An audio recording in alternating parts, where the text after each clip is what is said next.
Përshëndetje, ministrat e rinj të BDI-s u votuan në kuvent. Megjithse fillimisht 2 nga emrat e propozuara nga kreu i BDI-s Ali Ahmeti ishin të papranueshëm për kryeministrin Emil Dimitriev, më vonë ai vendosi që t'u jap dritë jeshile të gjithë ministrave dhe zëvendës ministrave të rinj.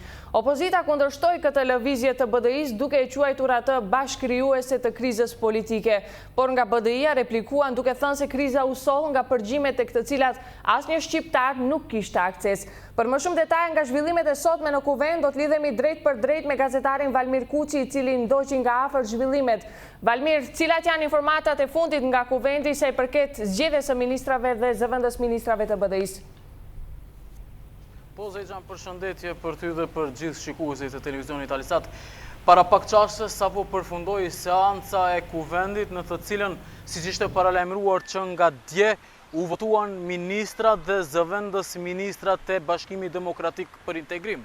Gjatë kësaj seance pati debat pro dhe kundër këtij rifreskimi të BDI-s, siç e quan Partia Ahmetit, apo një tentimi për të eliminuar krizën në cilën e ka kapluar këtë parti, siç thonë nga partitë opozitare, nga LSDM-ja dhe PDSH-ja. Siç thash, debati kaloi me tonet e ashpra mes partive në majorancë, mes majorancës dhe partive opozitare. Sipas BDI-s, këta emra, këta 7 ministra dhe 4 zëvendës ministra janë emrat më të shquar që për momentin kuadri më i mirë që për momentin ka Bashkimi Demokratik për Integrim, pasi si thonë ata, këta emra janë të papërlyer dhe nuk kanë histori që mund të lidhet me ndonjë lloj hipoteke, kurse nga ana tjetër, nga partia shqiptare në opozit, nga Partia Demokratike Shqiptare, akuzuan liderin e BDI-s se po tenton të mjegulloj opinionin në vend, gjithsesi votuesit e vet pikë pari dhe në përgjithësi shqiptarët e Maqedonisë, pasi kjo fillimisht u tha se kjo parti të rihiqet nga qeveria, kurse më vonë pas disa orëve u kthye në një vendim tjetër, mori një vendim tjetër, nëse mund të them kështu, dhe vendosi që të riformatoj, të rifreskoj radhët e saj, gjithsesi të tërheq të gjithë ministrat e deritanishëm dhe të ofroj, të vendos emrat të cilët nuk ishin të njohur për opinionin në vend. Ndërkohë, kryeministri teknik, siç e quajnë Emil Dimitrievin nga partitë në pushtet dhe ata në opozit, pati një fjalim krejtësisht të shkurtër. Ai u akuzua edhe nga partitë opozitare se ishte një ndër fjalimet më të shkurta që zgjati vetëm 2 minuta e 40 sekonda. Ai nuk e pa të rrugës që të përmend bile as emrat e këtyre ministrave dhe zëvendës ministrave. Ndërkohë që tha se këta ministra dhe zëvendës ministra janë vetëm teknik dhe nuk kanë kohë që të bëjnë ndonjë reformë në këtë qeveri, pasi kjo qeveri, përfaqësuar pikrisht nga ai, është një qeveri teknike e cila duhet të organizojë zgjedhjet dhe jo të bëjë ndonjë reformë apo të realizojë ndonjë projekt. Propozoj tani të ndjekim deklaratën e kryeministrit Emil Dimitriev.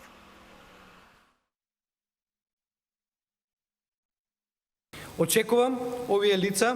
Pres që këta persona ta kryen punën me përkushtim maksimal, duke respektuar kushtetutën dhe ligjet dhe të tregojnë sjellje të ndërgjegjshme dhe në interes të gjithë qytetarëve të Maqedonisë.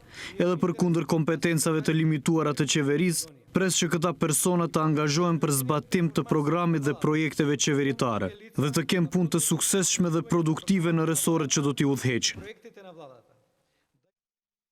Ashtu dhe siç tham dhe më lart, nuk kaloi votimi i ministrave dhe zëvendës ministrave në seancën e sotme të kuventit pa përplasje mes majorancës dhe opozitës.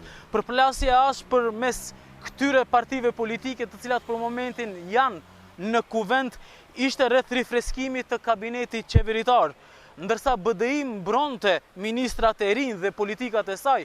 Partia Demokratike Shqiptare dhe Lidhja Social-Demokrate e Maqedonisë sulmuan ashpër partinë e Ahmetit, duke i quajtur madje kreatore të krizës politike në vend. Propozoj tani të ndjekim këtë debat apo këto deklarata brenda seancës ku zgjodhen ministrat e BDI-s gjatë ditës së sotme. Eloquent, me vetë besim, modern, pro-europian absolutisht, Ky është ai brez I cili gjatë këtyre 15 viteve është formuar, është edukuar, është avancuar në kuptimin intelektual e akademik, mbi të gjitha në kuptimin e vetëdijsimit kombëtar, e po ja, sot ua prezantojmë gjeneratën e shqiptarëve të emancipuar, të kultivuar në një strukturë politike cila ka investuar tek gjenerata e re. Ju ka bindur kryetari I partisë se që ju servoi personat të cilët ju I pranuat pa mëdyshe. Deklaratat e tij dhe ajo e disa personave kyç të partisë se gjithçka është në duart të Ahmetit dhe ai ka vendosur që t'ju kënaqë gjithë juve. Ajo ishte një deklaratë jo demokratike, një udhëheqje jo demokratike në atë parti. Sot në fakt nuk ndos emërimi I ministrave të ri, por sot konstatohen shumë punë. Pikës pari konstatohet dështimi atyre cilët ishin para këtyre. Konstatohet dështimi I një politike të asaj partije cila I caktoi ata para këtyre dhe këta sot. Sot konstatohet dështimi I kësaj politike që juve ju cakton sot në këtë detyrë. Këta institucione që udhëhiqen nga shqiptarët në fakt ishin bosh. Ishin bosh pasi që asgjë nuk u bë për shqiptarët. Ishin aty si mos me qenë, do thonë ishin prazë. Dhe do të vazhdoj të ngelin bosh me këta djemë të cilat sot I propozon. Edhe në aspektin juridik, pasi që nuk do të mund të funksionojmë për shkak se him në fushatën para elektorale. Duani grajani Social-Demokratskog Sojuz në Makedonia. LSDM nuk do ta përkrahë zgjedhjen e këtyre ministrave pasi bëhet fjalë për pjesë të skenarit të bandave kriminale të cilat tashmë 10 vite po udhëheqin vendin tonë dhe të cilat kanë për qëllim vetëm pasurimin personal dhe të partisë. Sot për pak do të ishim dëshmitar të një skenari. Çfarë ju detyroi të plotsoni listën me njërin nga zëvendësit I cili me uniformën e ARM-s u përkul para përmendorës së luftëtarëve të rënë të UÇK-s. Tash toni jeni gati për reforma. Kishit një vit e gjysmë kohë për të reformuar, ndërkohë që silleshit si diplomat. Për fillim ta them qëndrimin e grupit parlamentar të VMRO-DPMNE-s me të cilin do ta përkrahim propozimin e kryeministrit për ministrat e ri të qeverisë. Ne kemi bashkëpunim të qëndrueshëm me partnerin ton të koalicionit, kemi pasur gjithmonë mirëkuptim, por edhe dallime për çështje të caktuara që është shumë normale. Dhe krejt për fund, ekipi televizionit Alsat do të vazhdoj të qëndroj për të ndjek nga afër zhvillimet e fundit rreth emërimit dhe pas emërimit të ministrave dhe zëvendës ministrave nga radhët e BDI-s. Ju rikujtojmë edhe një herë se seanca e sotme fillimisht ishte caktuar për në ora 12, për më vonë për të shtyrë një orë, pasi që për kryeministrin aktual Emil Dimitriev, 2 emra nga kandidatët e propozuar tashmë ministra nga radhët e BDI-s, gjoja nuk ishin të pranuar për Dimitrievin, pasi që siç thonin njëri prej tyre, siç është Bekim Maksuti, zëvendës ministër I mbrojtjes, vitin 2012, aso kohë kur ishte ministër Fatmir Besimi, ministër I mbrojtjes, është përkulur para përmendorës së UÇK-s në Stupçan, dhe tjetri Arlin Zeçiri, ministër paresor, gjithashtu thuaj se ishte I papranueshëm dhe pikrisht kjo ishte arsyeja pse u shty për një orë mbledhjas ose seanca e rregullt e kuvendit ku zgjodhen tashmë ministrat dhe zëvendës ministrat e BDI-s.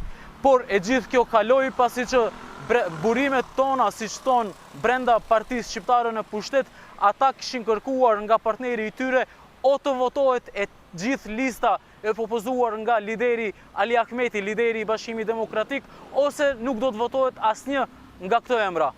Tani ne vazhdojmë qëndrojmë këtu dhe informata dhe zhvillimet më të reja do t'i sjellim në edicionin e orës 19.